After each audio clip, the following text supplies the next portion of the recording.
ഇതിന് ഞാൻ പറയട്ടെ, ഇങ്ങനെയൊക്കെ ചോദിക്കുമ്പോൾ ഞാനും എല്ലാവരും ചെയ്യുന്ന പോലെ നിങ്ങൾക്കറിയാലോ, 2-3 വർഷം മുമ്പൊക്കെ നമ്മൾ യൂട്യൂബിൽ ഒരുപാട് വീഡിയോകൾ ചെയ്തിട്ടുണ്ട്.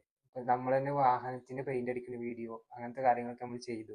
ഇപ്പൊ ഇങ്ങനെ ചെയ്യാൻ കാരണം എന്ന് വെച്ചാൽ നമ്മൾ ഇപ്പൊ ഈ പെർഫ്യൂം മേഖലയിൽ ഇപ്പൊ 2-3 വർഷമായിട്ട് നമ്മൾ ചെയ്തിരുന്നു. പിന്നെ നമ്മളൊന്ന് ഗൾഫിൽ പോയി വന്നു. അങ്ങനെയൊക്കെ ആയപ്പോ പിന്നെ നമുക്ക് ഇതിനോടൊരു മഹബത്ത് ആയതുകൊണ്ടാണ് നമ്മൾ ഗൾഫ് നിർത്തി വന്നത് തന്നെ. ഈ ഒരു നമ്മളിപ്പോ സെയിൽ ചെയ്യുന്നുണ്ടല്ലോ പുറത്തായിട്ട്, അതുകൊണ്ട് ആ മേഖലയിലേക്ക് തന്നെ തിരിച്ചു വന്നതാണ്. പെർഫ്യൂം സെയിൽ ചെയ്യാനോ അല്ലെങ്കിൽ ഓൺലൈനിൽ ചെയ്യണം, അതായത് ബൾക്കായിട്ട് നമ്മൾ ചെയ്യാനൊന്നും ഉദ്ദേശിക്കണില്ല. കുറച്ചൊക്കെ ചെയ്യാം. പിന്നെ നമ്മുടെ സ്വപ്നം അതല്ലെങ്കിൽ നമ്മുടെ വേറെ നമ്മുടെ ഉദ്ദേശമൊന്നും ഇതല്ല.